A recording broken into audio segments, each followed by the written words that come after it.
today. It's just Kathleen and I. It's us. We're here. Hi. We're just here. Hey. Yo, what's up? It's Checkpoint. Yeah.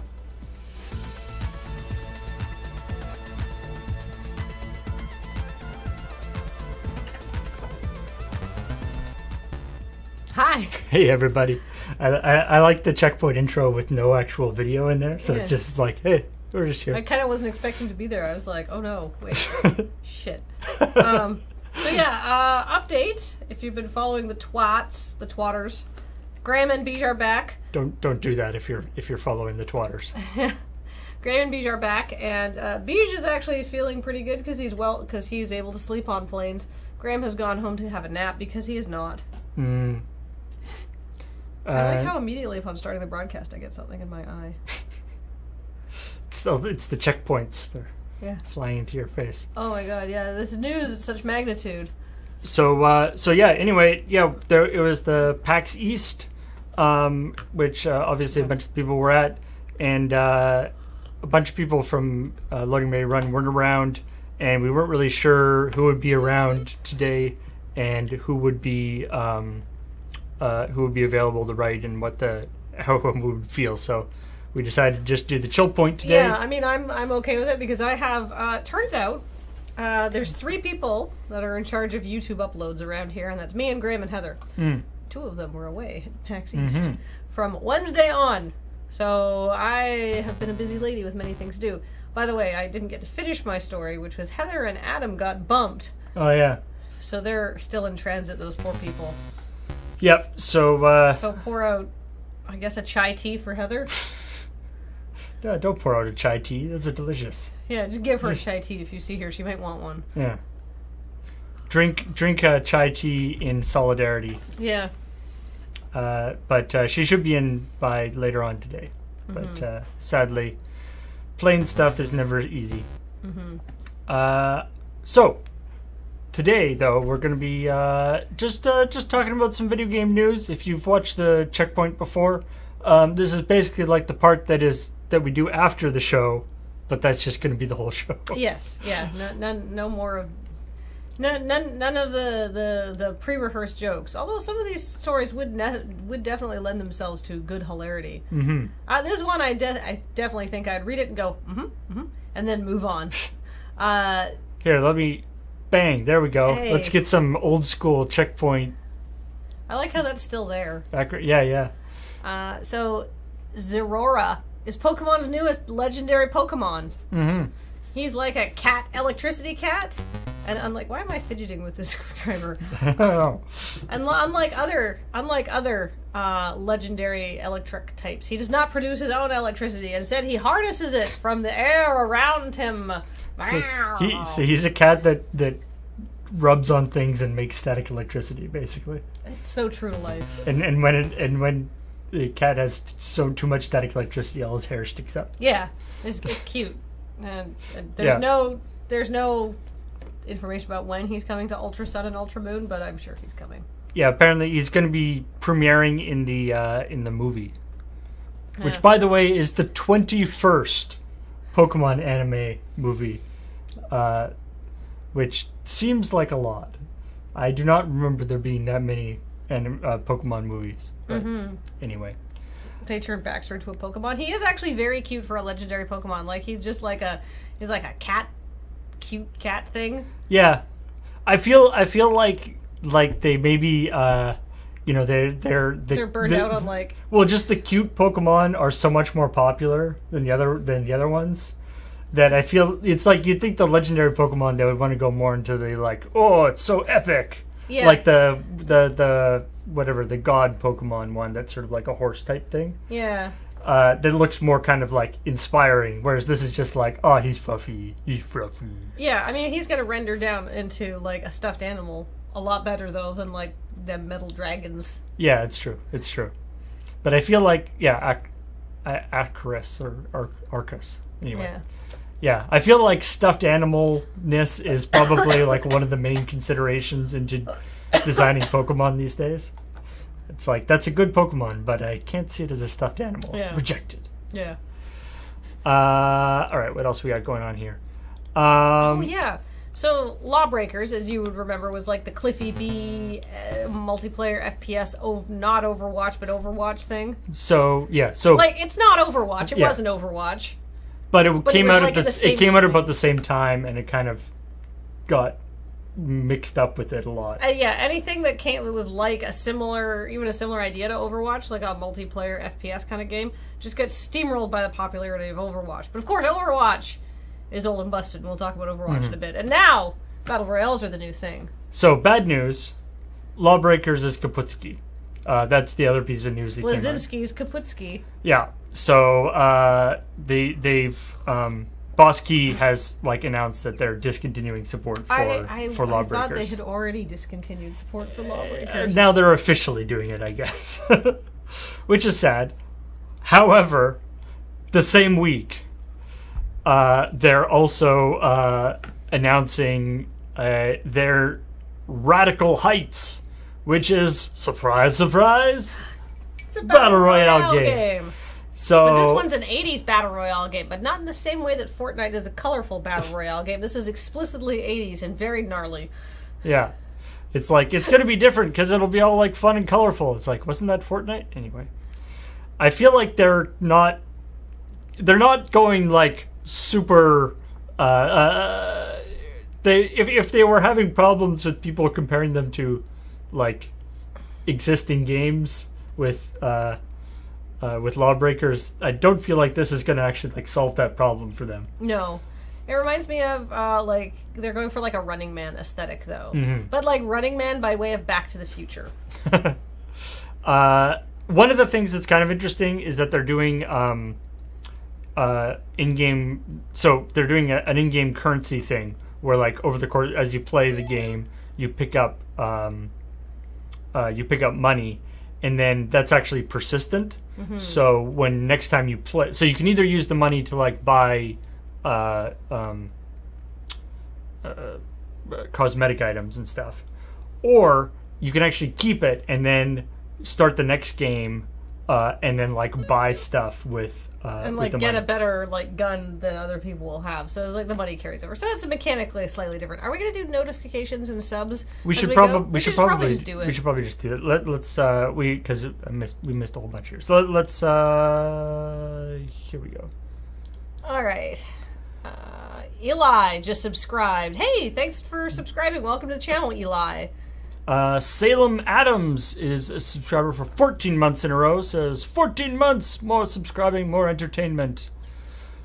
Far Too Much Sarcasm has subscribed for 25 months in a row, saying homesick, so I actually get to watch live. Yay! I'm sorry we're not doing a full episode today. But yay! Salem Adams, thank you for the 100 bits. Steampunk Jesus has subscribed for 3 months in a row, saying 3 months subiversary. It was getting awesome to meet some of the crew at PAX East. Oh, I'm glad you enjoyed PAX East.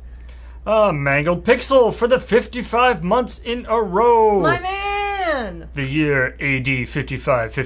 Wait, no, just 55 began on a Wednesday. Mangled Pixel, of That's course. possibly true. Yeah. I don't want to look that up. Yeah. I'll believe you. Mangled Pixel does lots of good stuff for us. It's true. So, we love him.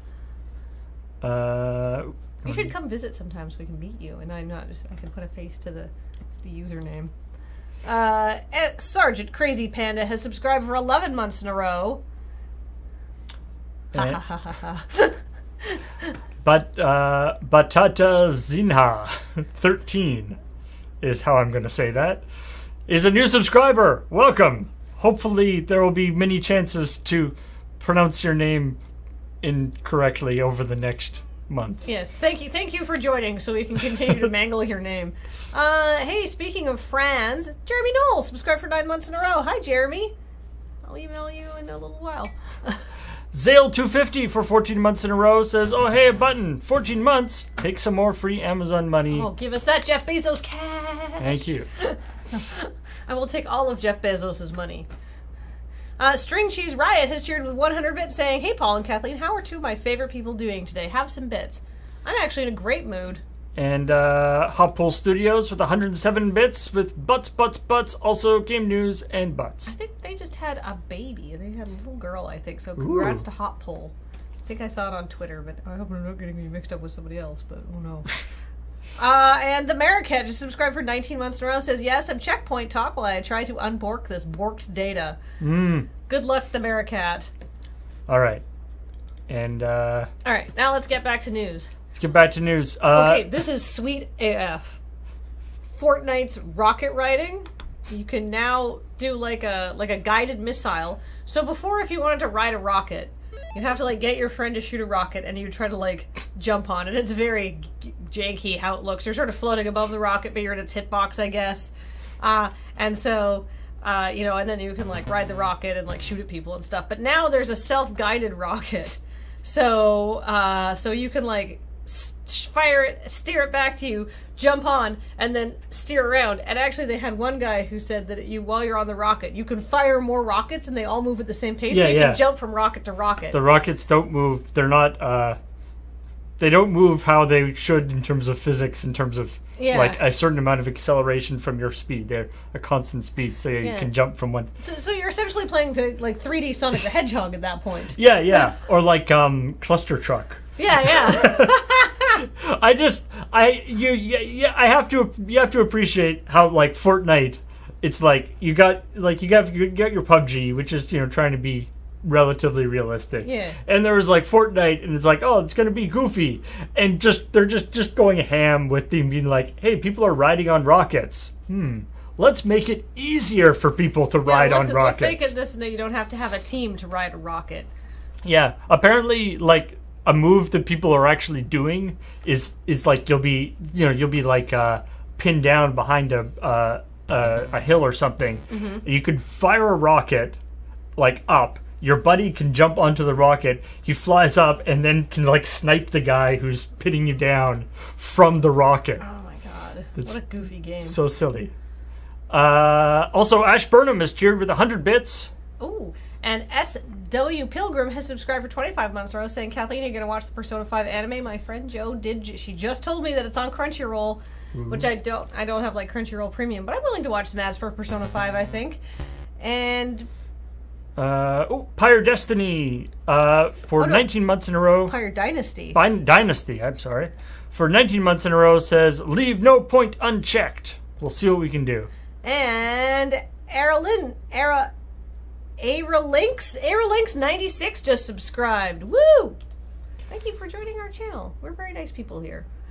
Alrighty, what else we got going on here? Okay, so this is actually funny because a good week for news. Because it was the week before last, like the last actual recorded checkpoint. We talked about Sea of Thieves, and one of the interesting things they're doing in terms of combating sort of toxic player stuff is that they have you can put people in the brig. They have this brig thing where it's basically the idea is that people can kind of self-regulate a little bit. Yeah. So that if you've got a guy in your crew that's being an asshole, you can put him in the brig. The three people have to vote. Yeah. 3 people have to vote, and if they vote, you can put the guy in the brig. Yeah. But of course, this is online gaming, and so people have figured out a way to troll using this. And basically, what people have done is, because a crew is 4 people, and so people are actually setting it up so that they deliberately make a crew of 3 people, so that any randoms that come along will be automatically matched with them. Yes. And then as soon as the person is matched with them, all 3 of them vote them into the brig. And the only way to get out of the brig is for the people to vote you out, or to like just disconnect. So, but the funny thing is, when they're in the brig, they are still part of your crew, and so you still get like a portion of like their gold and stuff. So it's sort of, but it's just the idea of going around with 3 people in your crew deliberately to kind of like lure in a 4th person so that you can immediately put them into the brig. Yeah. Yeah, I mean, like, it's such a good idea that you could have a brig. It's flavorful and deals with, like, gameplay issues if you do get matched with a random who is a stink butt. But, I came across an excellent insult. Mm-hmm. That is, as far as I can tell, not related to genitalia or gender or ethnicity. It is from Cork, Ireland. It is sort of a regional insult where they'll call somebody a gowl. Gowl, a gowl. And apparently, like, people from Cork, like, don't necessarily say it that much because it lets other people in Ireland know that they're from Cork. I listen to a lot of, like, linguistics. What does it mean? It just means it's, like, just an insult, as far as I can tell. They didn't get into it. I listen to a lot of linguistics podcasts, and so I was listening to a good one about Irish. I don't speak Irish. I'm not Irish myself. Called... I don't need to talk about this. Yeah. I'm just...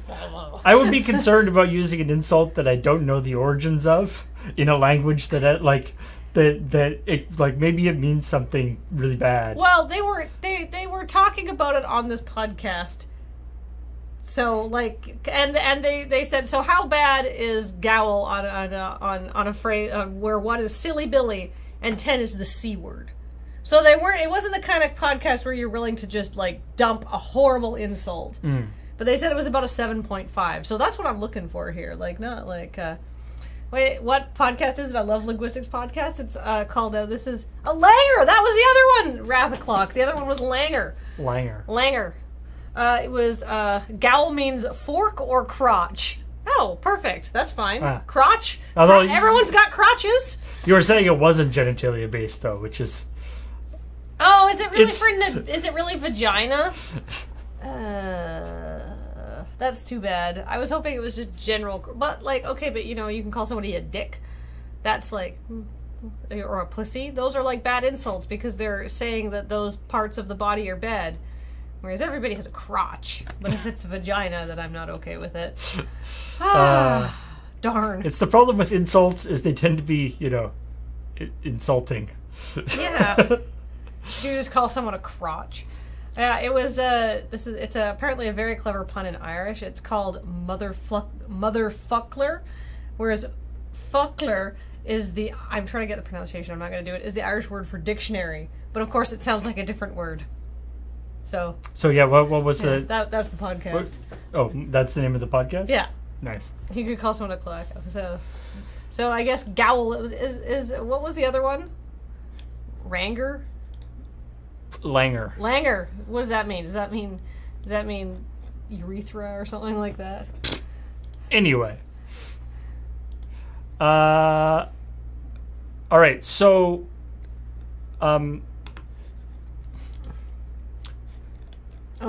So the Ghost Recon Wildlands is the main game is ostensibly like a pretty real sort of a realistic semi-futuristic thing like the previous Ghost Recon games. Mm-hmm.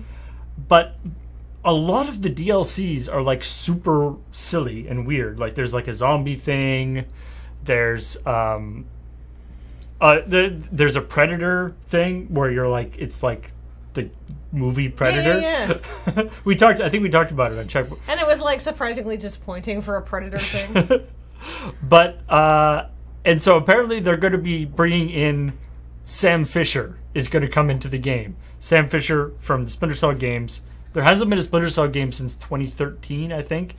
But Sam Fisher, the super spy guy from 5th Echelon or 6th Echelon or whatever echelon he's from, is going to be a special character to show up in a new mode for Ghost Recon Wildlands. And it's especially awesome is they're bringing back Michael Ironside to do the voice, which the last Splinter Cell game didn't use Michael Ironside. And people were sad. Yeah, well, they were like, it's a younger, more like acrobatic, because they wanted to have the guy, the actor doing the voice also do the motion capture. And Michael Ironside, super awesome, can't do like a split jump.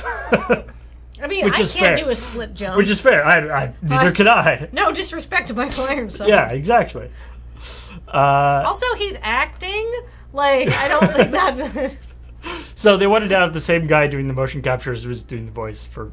and do like the performance capture. So they got a different person. It was a sort of younger Sam Fisher. But anyway, they're bringing back OG Sam Fisher. Hey! And I love...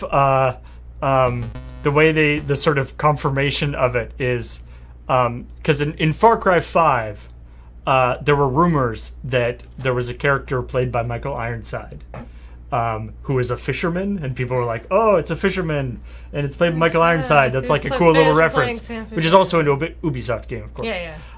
And Ubisoft was like, "Nope, Michael Ironside is not in not in Far Cry 5." And then when they asked about whether Michael Ironside is going to be in this upcoming expansion for Wildlands, Ubisoft said, "We'll have the full details later, but you're fishing in the right spot this time." You see Fisher and Sam Fisher and fishing. There's a whole connection. Anyway. So just the Splinter Cell game's always been like a little bit more on the ridiculous end. So it'd be interesting to see. I don't know. Fight the fucking Predator, right? Yeah, I don't know what he's going to be doing in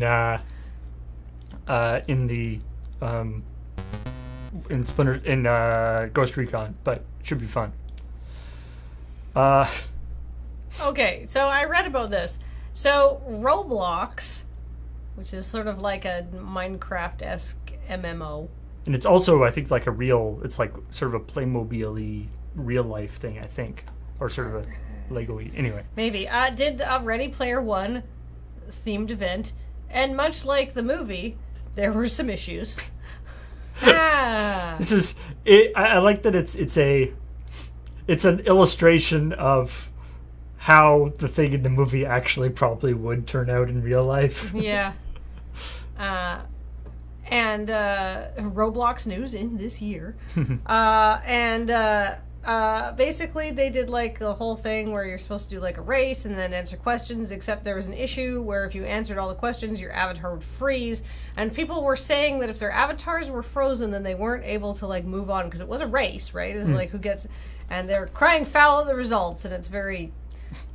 It's unfortunate. Because as like in the movie, there's only one winner, theoretically. Of course, because this is real life, and real life is lamer than movies, what you win is like a special hat, not $1 billion. Not control of Roblox. Yeah. But, so it was only one person was going to get it. And they released like the last bit, and people are like, okay, I got to solve this quiz, and I solved all the questions of the quiz, and now I can't move.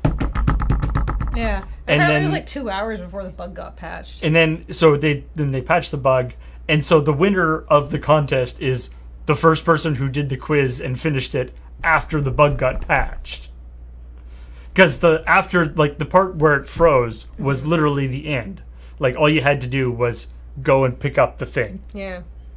And so the people who played it when it was released and didn't win are like, I could have won. I could have won, and the only reason why this person won is they happened to be the first person who tried it after it got patched. That's pretty shitty. Yeah, so much for that. Yeah, so it sucks. Do you guys ship your stuff to Scotland? Because I went. Well, our stuff ships from the U.S. We have a U.S. fulfillment company that does. Because one, we're bad at shipping, and two, shipping from the U.S. is better for the majority of people, and I'm pretty sure they ship to Scotland. Yep. They should ship. They ship anywhere in the world.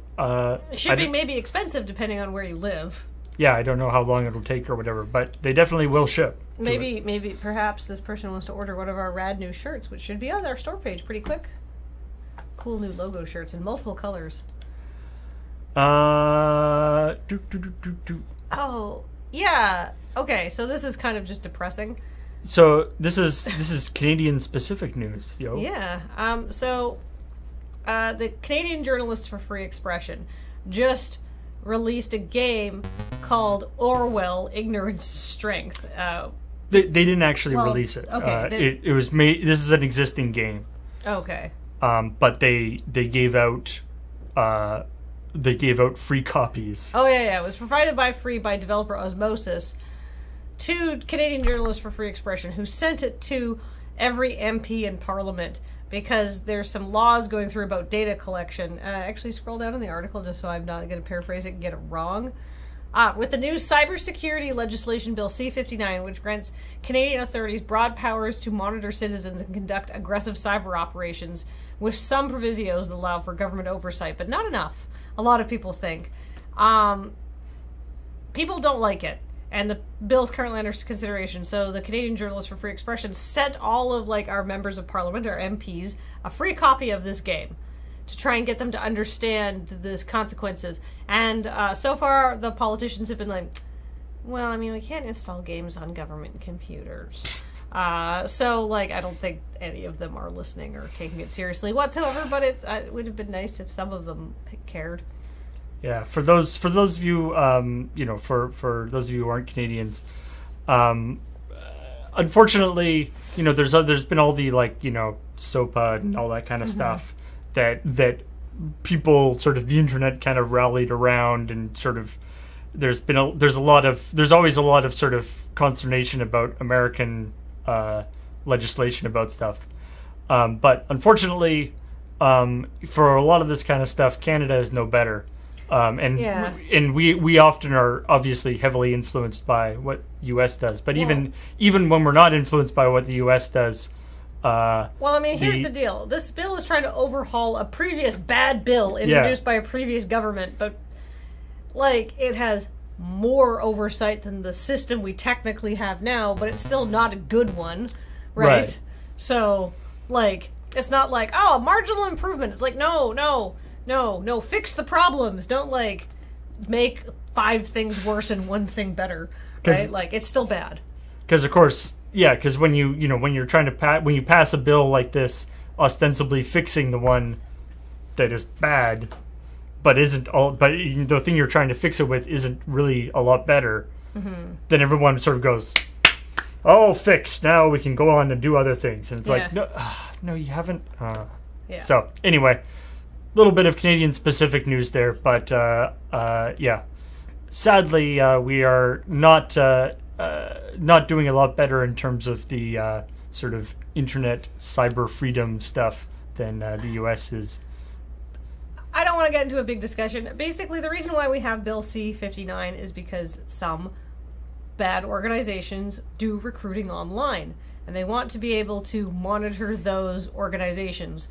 But in opening the door to do that, you open the door to do things, to monitor things that should be left alone, and the government has no right reading and doesn't need to look at, right? So that's the reason. But then the thing, there's no way to make a piece of legislation that says we'll only use it against the bad guys. Yes, that's the issue, and it's you can't. There's no way to evaluate that, and so unfortunately, any greater powers that are given to monitor bad people.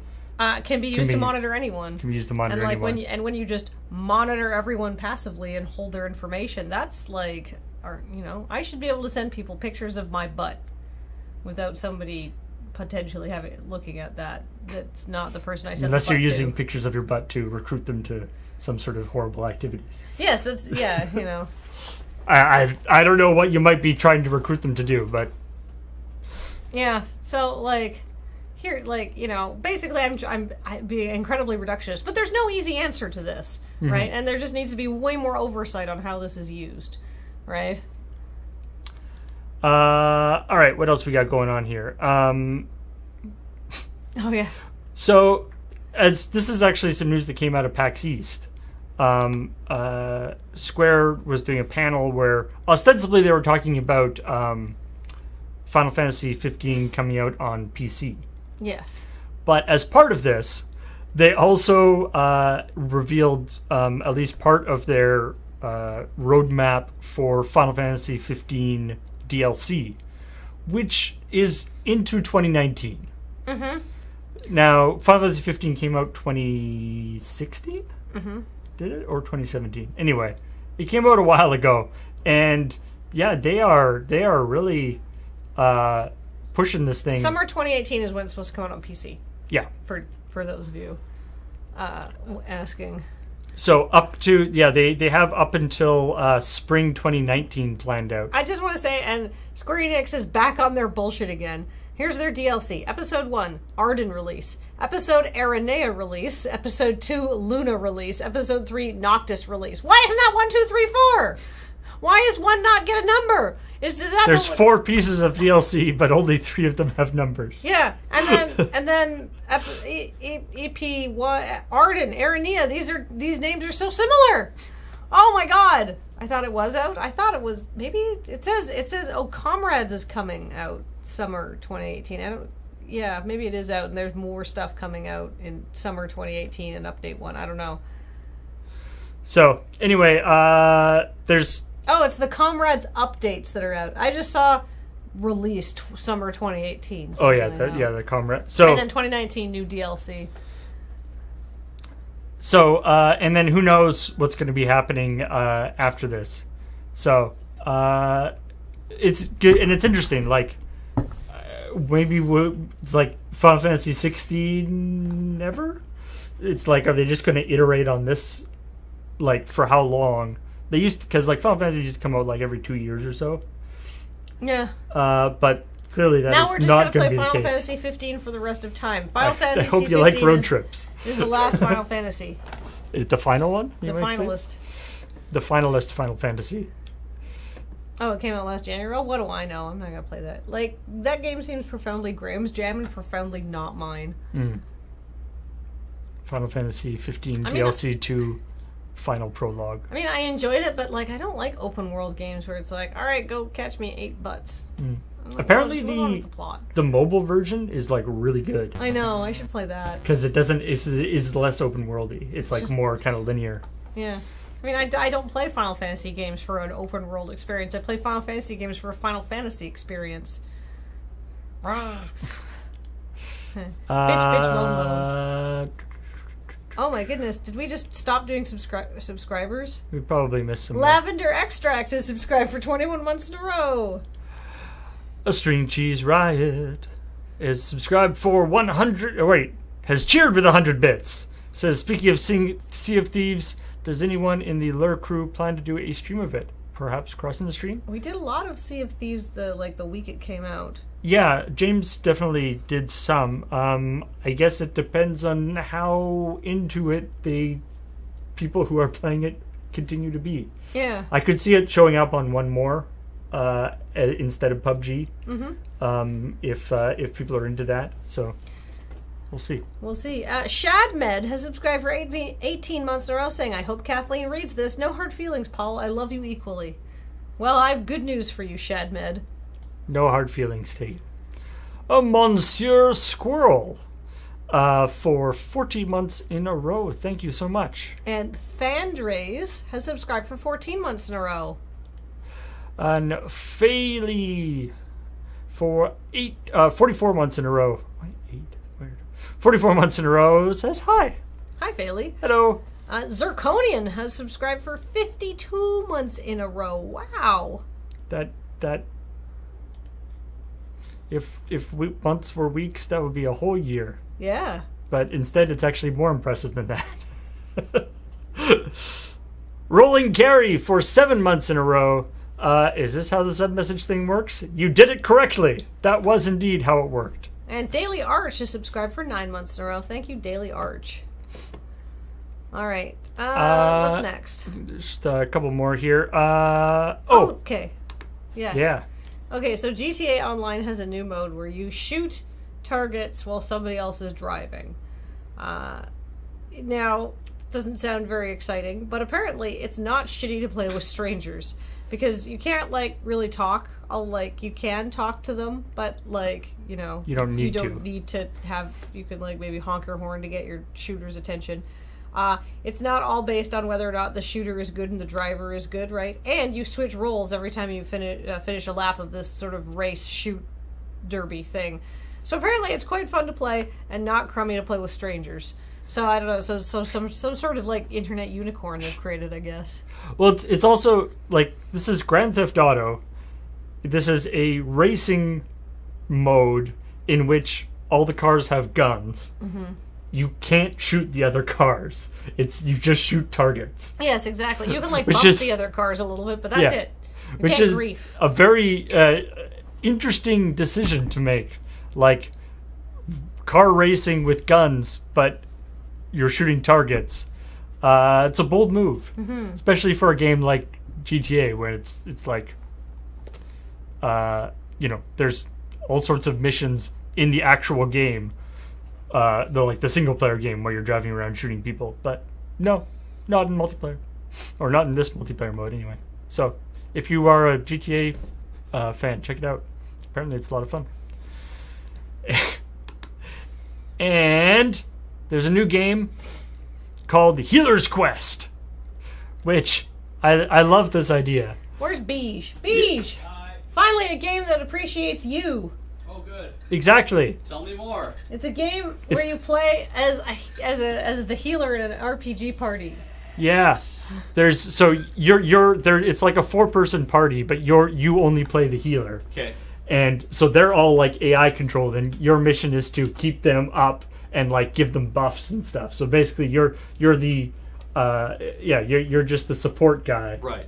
And apparently, in the context of the game, you're like dumped on all the time. Like good. they go and stay in the inn, and there's only like 4 beds, so you have to like sleep outside. Oh my god. So basically, it's all about how the healer gets no love, in RPGs. Yeah. That sounds awesome. Yeah, I mean, you played that campaign with us, and we were like, Beige! Yeah, I'm like, heal us, I'm on heal the us. ground. I'm almost dead. Yeah, but it's all about us. So yeah. Anyway, apparently it's a lot of fun. It's called Healer's Quest. And it's quite funny, and it's quite cute. It's quite fun. It looks very different. And it's got the style. It's sort of this like storybook art style, which is pretty neat. But anyway, And it's made by like one guy, which is always kind of impressive. so I believe it is on. Is it early access or is it actually? Yeah. Hey, Rock Pusher just cheered with 100 bits for West Coast Beige. And Jameson920 just subscribed for 39 months in a row. Wow. It's a lot of months. That's a lot of months. Yes, I think that was all the news that I saw that was particularly interesting to me. Oh, wait, the NBA 2K League. Yeah. We missed like 3 We missed of them. a couple here at the top, yeah. Yeah, we didn't start at the top. Okay. The NBA is doing a esports league for NBA 2K, and they are treating it like it's another professional sports league. According to the NBA, they run 4 leagues. They run the NBA, the WNBA. They're like minor league, kind of like G League, I think it's called, the G League, which is, and now the 2K League. And they did a draft, and they did the draft the same way that they do for like the NBA. And like the people who get drafted get like a salary and full benefits and a retirement plan and all of that stuff. Like the salary is like $35,000 a year if you're first round, 32 if you're not. So it's not a huge salary, but these people are going to be like full-time players, and they are being sort of treated by the NBA as part of their organization. So that's kind of cool. And they're playing obviously NBA 2K18, I guess. Yeah. So they're playing they're playing digital basketball. Yeah. It's not like they're playing League of Legends or something. This is it's all basketball, but and like you hear from the players, and they're like not only practicing playing the game, but they're like watching films of watching like films of the other people, and they're taking it very seriously. Yeah, the league's like obviously they don't have like the same physical conditioning things, but we got to make sure these people don't get burned out, because they are a real esport, like a professional esports athlete is like, they're not physically running around like like a more traditional athlete is, but they're like working on their stuff. I love this picture. You can get that was just with the article. It just like, doesn't that look exactly like the sort of a professional athlete when they're in their off thing, when they're sort of dressed in kind of a flashy suit. Yeah. I mean, they must have known that like this was going to be like a big deal, so they maybe wanted to like look cool. Yeah, it's interesting. So yeah, there's more and more. There was the stories a few weeks ago or a while ago about like a couple of football clubs investing in esports teams as well. So it's getting real serious. Yep. Overwatch players want to queue for roles instead of getting into a situation where 90 people want to play McCree and you just need a fucking support. Just seriously, Moira, I'll take an Ana. Like anyone, please. People are like, how about we queue for roles? So if you want to play a support or a healer, a tank or a healer, you can, and you can just be like, I'm willing to play a healer, and then you sort of and you can just like do that. So it's a bit more organized rather than this free for all. But Blizzard is not for this because, one, the idea with Overwatch is they want the team composition to be flexible and fluid depending on the situation that you're in, right? Like, when you're doing an escort mission, when you're like defending or pushing, right, you're going to want a different kind of lead out, right? Yeah, as your friend Topher says, that like counter picking your guys against the other team. Yeah, and so locking people into roles is not flexible, and so they're like, that's not a good gameplay experience. And the other issue is I think somebody said that you'd probably get your tanks and your healers right away, and then your DPSs would be like in queues for like 30 minutes. But to me, like, that seems like not a problem, though. Like, yeah, like, because and this is cited by the Overwatch developer. They're talking about how, like, because they have this in WoW where you queue up what category, what role you want to do. Yeah, but WoW's a different kind of game. Well, yeah, but they're saying, but the problem is that, like, yeah, your tanks and your healers go right away, and DPS are in the queue for a long time because everyone wants to do DPS, right? But to me, that's like working as intended. Like, if you're spending forever in the queue because you want to do DPS, then clearly DPS is overrepresented. Yeah. If they didn't have the thing queue, you would be just joined up, and then you wouldn't get to play DPS anyway because they don't want that. But WoW's not the kind of game where, like, the situation in, when you're going to go fight, like, a raid boss is changing rapidly and you suddenly need to reallocate your resources. With WoW, you want to put together a raid party with X type of these characters and X type of these characters and X number of healers and stuff to keep the DPSs alive. And there's a lot more, like, high-level, like, battle planning, whereas, like, Overwatch is very fluid. Yeah.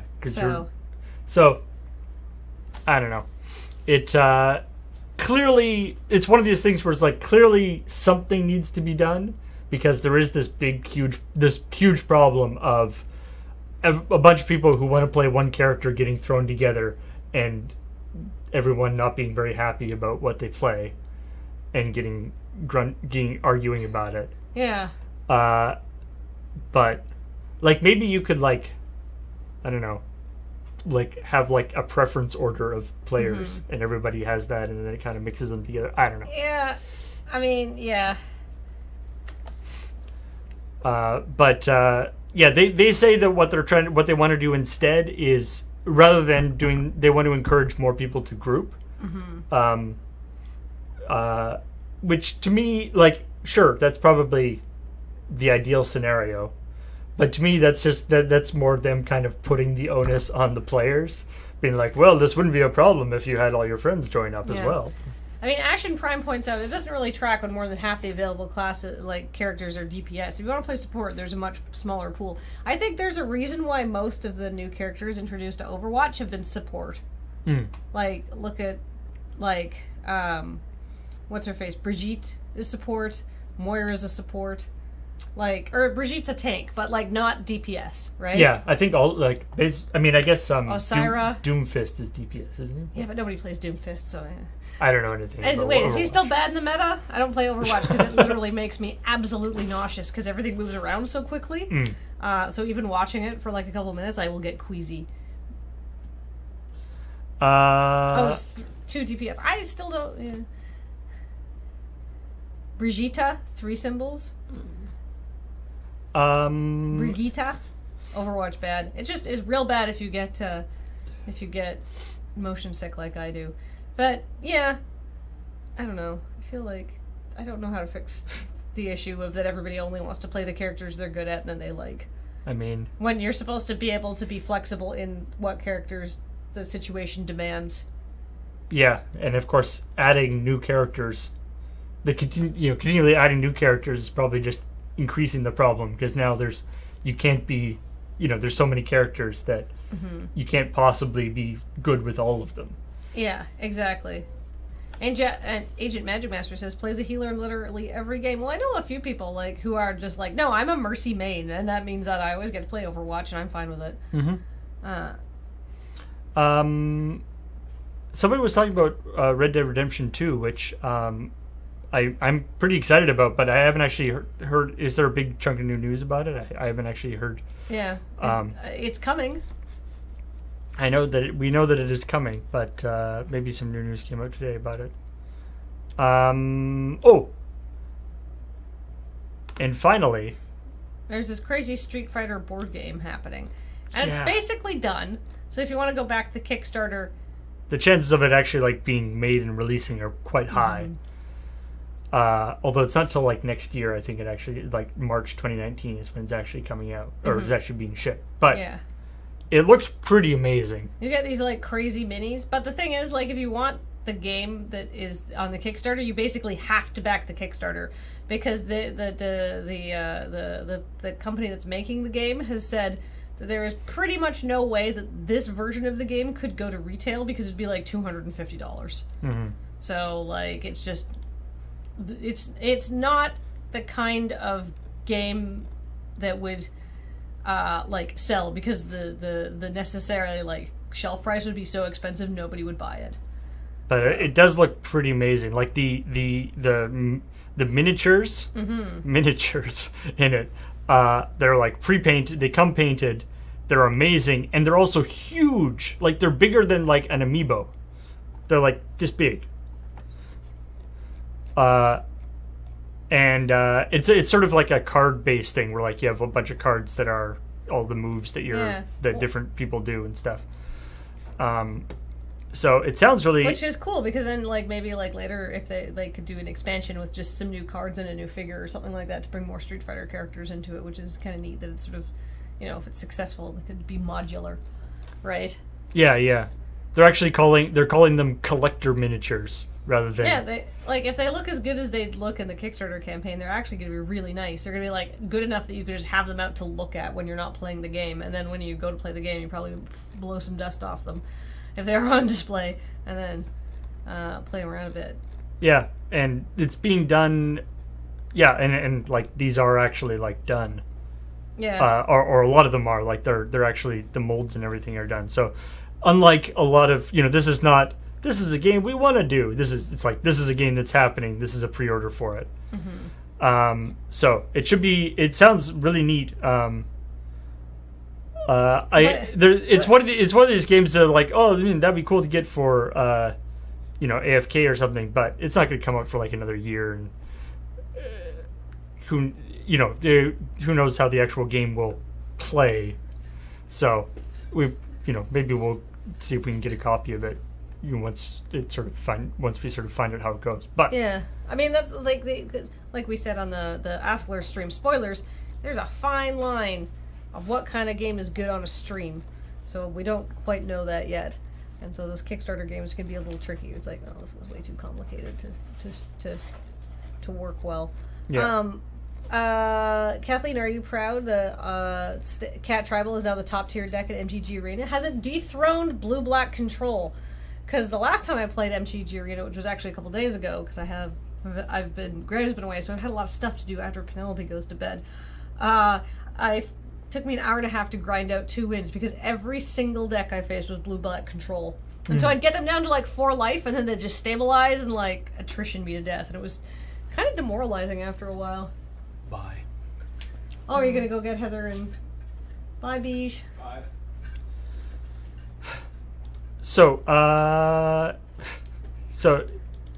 But is if Cat Tribal is winning it, that seems like a more fun deck. Well, maybe I'll put together a Cat Tribal. Yeah. And then try that. Speaking of Magic. Hey, what's happening this Friday? Why? It's the Dominaria pre-release. Oh my goodness! It's going to be super cool. Oh my goodness! And we have some special guests We do. from Wizards of the Coast. We have Kelly Diggs. We've got Pro Sorry, Jared. Pro Jared. He's coming in. We've got Cube April. She's rad. And we've got probably the tallest. Oh wait, I don't know actually. Who's taller, him or Matt Tabak? I have no idea. They're both so tall, it's but- sort of irrelevant. Yeah. You just stop counting after you reach 9 feet. You're like, well, it doesn't matter. We got Nathan Holt, Yeah. the wizard. Yay! Yeah, for some reason, Magic Pros are a tall group. Let's get Like, Marshall's way up there, too. Marshall, and like let's have an all tall bracket. So Marshall is super tall. Matt Tabak is really tall. Let's see. Get Nate back again. Who's the other really tall guests that we've had? That's 3 very tall guests. And we've got Graham and Adam, who are both very tall. Yeah. And then we'll have to probably kick me and Cameron out for this. Cameron being merely, I think, 6 feet tall. Not tall enough to stand with these people. Being merely a tall person as opposed to a small tree. Yeah. Anyway, so Huey Jensen's really tall, isn't he? that's going to be happening all the time on Friday. There'll be all sorts of fun Magic being played, and as with previous pre-releases, we'll also be recording some neat extra content with our guests that will go out over the week. Yeah. So, however, that does mean that there wouldn't be any Loading Bay Live that weekend anyway. But that does mean that the Thursday afternoon and Friday and Saturday streams are going to be a little bit different than normal. Obviously, Friday is going to be the pre-release. Saturday, there might be a little bit different as well. So keep an eye on that schedule. loadingbreadyrun.com/live. The events page might be not totally reliable over the next little while because it has stopped working. As in, the events page works, but the events editing part of the Twitch dashboard has stopped working. That's not our problem. That's a Twitch problem. So hopefully that'll get fixed at some point, and then in which case the events page will be up to date again. Which was this jaunty chair angle? Yes. And then the Live Walk Slam is on Saturday. Is that what it's officially called? Live Walk Slam? I think that's what they called it at the panel, and it was too funny. Nice. So Twitch is doing a big thing where they talk about, where they're sort of promoting WWE content, and to that end, they're going to have Graham and Adam are going to be doing a live stream where they talk about wrestling, and it's even going to be on the main page of Twitch. But so if you like Sidewalk Slam and you like hearing Graham and Adam talk about wrestling stuff, probably they're just going to be talking about their favorite moments from previous WrestleManias and stuff like that. And that's going to be coming up next Saturday. So we've got some very cool special events happening. Any word on Mail Time? Mail Time is filmed and Heather has to edit it, but Heather is obviously was away for a while. She's working on it as soon as she gets back. Yeah, that is the next priority. Is the music stream going to be semi-regular? Yeah, I think that's the hope. I hope to do it maybe every 2 weeks or something like that if I can find a time slot for it. I tell you, I already started a playlist for the second one. Nice. And it's something we can, I guess we'll talk about amongst us if we can figure out a time where that fits in. Yeah. But it might be something like Sunday night or something like that. Rhythm Cafe and then a rhythmic cafe. Yeah, I like to think some of the I'm a sucker for a hit, Paul. A lot of the music I listen to is extremely rhythmic. And then I'll probably, what I'm going to try to do is hopefully early. Yeah, because if I do it too late, then anybody in the UK is just boned. Because 6 p.m. is 2 a.m. their time. Unless you do it really late. Yeah. Then they can listen to it in the morning. Yeah. Yeah, so it's early morning for them and super late night for West Coast and East Coast. That could work, but then I have to come here Saturday at 10 p.m. or something. Anyway. And of course, while we're promoting other stuff that's happening, of course we got to talk about the dramatic conclusion of Murder on Samolo Plateau. That's tonight. Will there be a murder? There was a murder. That was the first thing that happened. No, the first thing that happened was a party, but then there was a murder. Will they find out who did the murder? We know who did the murder. Oh, okay. Apparently I haven't been watching. Will they catch the person who did the murder? Probably not. Oh, yeah. I was like, you haven't done that, dude. Yeah. Anyway. This is just like an hour of wrapping up and then we all go home. No. Second murder not guaranteed. Probably I could see more death. Mm-hmm. Murder on Samolo Plateau. The dramatic conclusion with Cam doing the DMing. We got Ben and Kathleen and Ian and Corey playing. And then that is the dramatic conclusion of Murder on the Samolo Plateau. That is not, of course, the end of Dice Friends, because next week there'll be something else. Mm-hmm. So we keep trying to emphasize that because we're like, ta-da! This is going to be done. It'll be exciting. But it's like, that particular little adventure is going to be done. Dice Friends shall continue to the foreseeable future. Yeah. And unfortunately, because of Heather's flight delay issues, she probably is not going to be doing Tech for Dice Friends tonight. She got up at probably 3:30 in the morning and has been on delayed flights all day. So she probably just wants to go home and rest rather than... Because, ideally she was going to be able to have, a 4-hour break before having to come into work. And now it would be... Because, Beach has left to go get them, but I don't think they've actually landed yet. So she'd basically be coming straight off the plane to come here to set up, which I think is a no bueno situation. Mm-hmm. Oh man, I said no bueno to Penelope and she said, no bueno. And I said, yeah, no bueno is Spanish for no good. And she said, no bueno is buenish. And I was like, you're a perfect child. So, I'm not saying that Heather's not going to come straight in, but just don't get your hopes up. So, yeah, you'll be forced to deal with me. I have to take a look at what kind of shenanigans Heather got up to on the overlay, so that I can live up to her. Try to live up to her silliness. You can never equal Heather. No. But you can bring your own brand of Paulness to it. We'll see what we can do. Anyway, so and then tomorrow, of course, is going to be New Day Tuesday, and Corey's going to be playing Extinction, which should be pretty cool. And then we got one more playing some PUBG. Everybody's back in town at that point, so it should be good. And then this is actually important: Talking Simulator. On a new time, at its new time on Tuesday.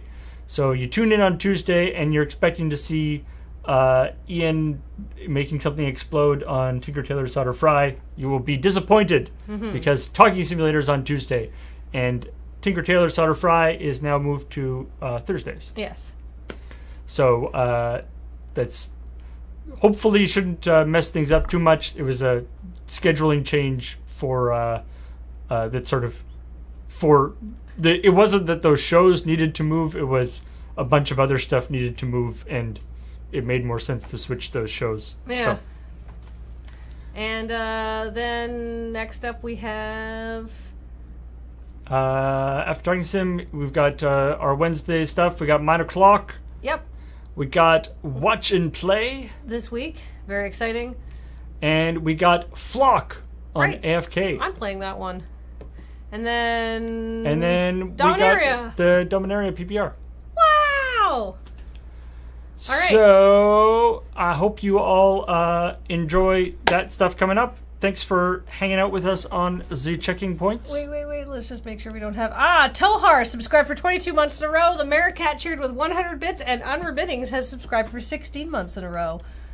I got 100 bits for a smooth transition that I don't remember making because it was 8 minutes ago. All right.